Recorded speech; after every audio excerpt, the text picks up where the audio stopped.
오늘은 남에게 선물로 주어서는 안 되는 물건과 또한 용띠분들이 절대로 집안에 들어놓으서는 안 되는 물건이 무엇인지 알려드리도록 하겠습니다. 남녀 사이에는 우산은 선물로 주고받아서는 안 된다는 그런 말이 있는데요. 이것은 중국에서는 우산을 선물로 하면은 헤어지자라는 말을 돌려서 하는 의미라고 하네요. 하지만 우리 풍수학에서는 남에게는 절대로 선물을 해서는 안 되는 그런 것이 있다라는 것입니다. 왜 그럴까요? 네, 선물이라는 것은 아주 특별한 사람에게 하는 것이라서 특별한 의미를 담아야 하기 때문입니다. 네, 이제부터 알려드리는 이것은 절대로 남에게 함부로 선물을 해서는 안 되는 것들입니다. 용띠분들 꼭 명심을 하셔야 합니다.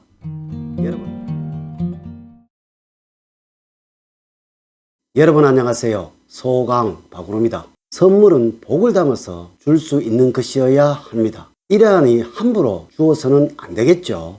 또한 상대가 꼭 필요한 것을 주는 것이 가장 중요한 수단이 될 것입니다. 하지만 그 의미가 나의 재물, 행복, 번영, 성취를 위하는 것이라면 더욱 신중히 하셔야 할 것입니다. 지금부터 알려드리는 이것은 꼭 주어야 할 분에만 주어야 합니다. 절대 의미 없이 함부로 주어야 하면 안 되는 것들입니다.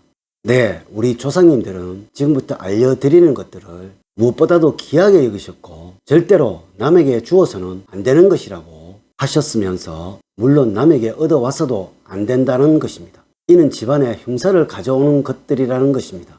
여러분들 가정에 행복, 재물, 번영, 성취를 절대 남에게 주어서 안 되는 것들이 무엇인지 절대 얻어가지고 와서는 안 되는 것이 무엇인지 알려드리도록 하겠습니다. 함부로 선물을 줘서는 절대로 안 되는 물건들입니다.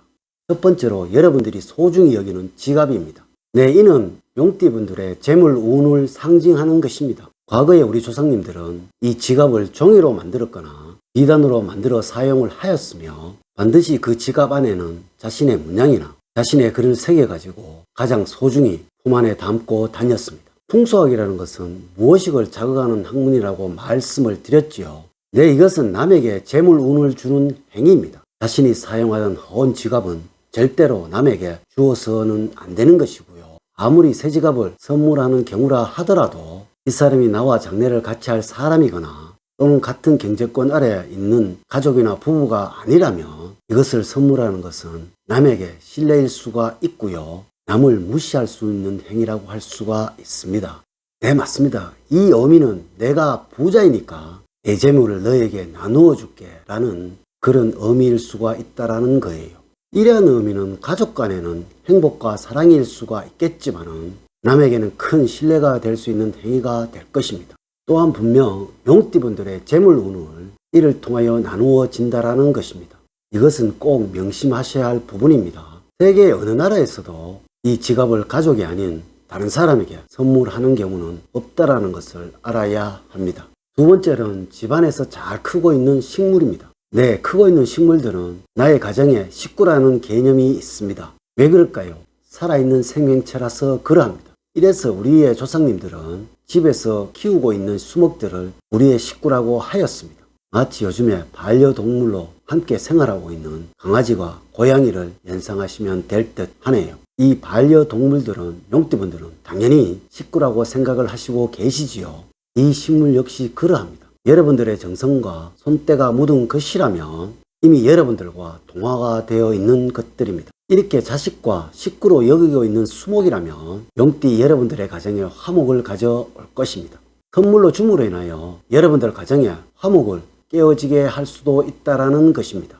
꼭 누군가의 이 수목을 선물하셔야 한다면은 마땅히 본체가 아닌 나누기를 한 것을 아끼는 분 또는 존경하는 분에게 선물을 하여야 한다는 것입니다. 세 번째는 여러분들이 오래도록 쓰고 있는 가구들입니다. 네, 이 가구는 풍수학적으로 행복과 번영을 의미합니다. 마땅히 오래되어 못 쓰는 가구라면 폐기를 하셔야 하고요. 남에게는 절대로 주어서는 안 되는 것들입니다. 하여 우리 조상님들은 한번 가구를 들어 놓으시면 절대로 가구를 바꾸시는 일은 없었고 이를 버리시는 것도 지극히 꺼리셨다는 것입니다.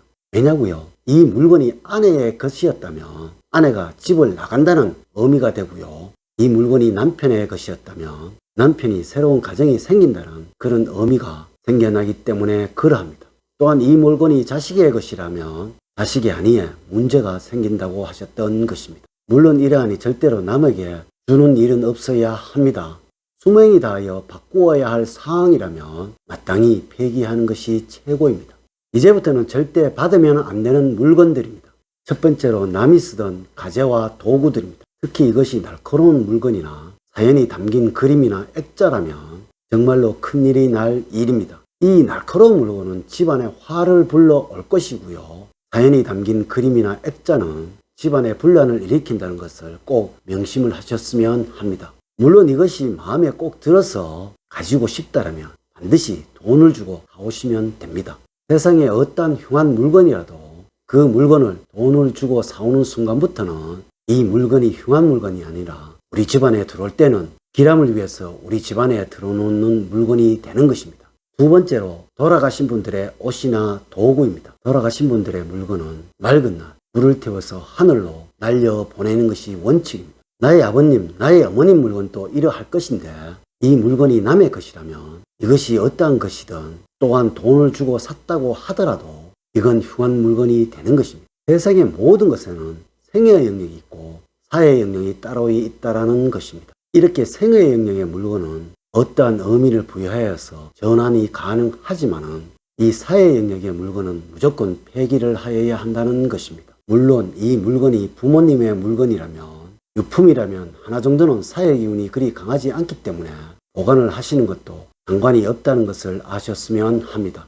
세 번째는 오래된 가구들입니다. 가구는 사용한 사람의 혼이 담긴 물건입니다. 살아있는 사람의 물건이라도 문제가 될 것인데요. 이것이 유명을 달리한 사람의 물건이라면 절대로 가져왔어도 안 되고 또한 얻어서도 안 된다는 것입니다. 이로 인하여 우리 가족의 질서와 안정, 행복이 깨어질 수도 있다는 것입니다. 혹시 이 가구를 얻을 수 있는 기회가 된다면 그 소유주가 얼마나 오래 사용을 하였는지 또한 얼마나 정성을 다하였는지 간혹 아파트 앞에 내어놓은 가구들이 아까워서 가지고 오신 분들 계시지요. 이런 일은 절대로 안 됩니다. 이 부분은 꼭 유념을 하셔야 합니다. 오늘은 절대로 집안에 들어 놓으시면 안 되는 것과 남에게 주어서는 안 되는 것에 관해서 알려드렸습니다. 늘 말씀을 드립니다. 풍수학이라는 학문은 우리의 무의식 속에서 어떠한 영향을 주는 상황으로 인해서 그 흉과 기를 판단한다는 것을 말합니다. 사조학은 우리의 마음을 다스리는 학문이라는 점